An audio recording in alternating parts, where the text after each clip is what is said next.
Hey guys, my name is Elijah, and in this tutorial I will show you how to copy a project in Asana.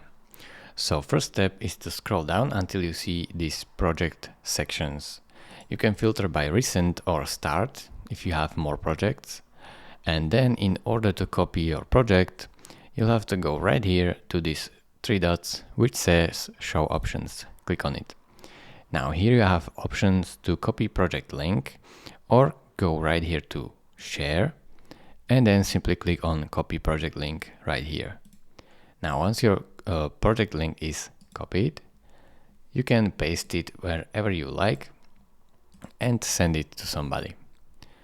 So just open up a new tab, or go to your Messenger app or something else and paste the link.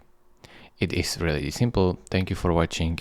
If this video was helpful to you, consider subscribing and liking this video, and I will see you in the next tutorial. Bye bye.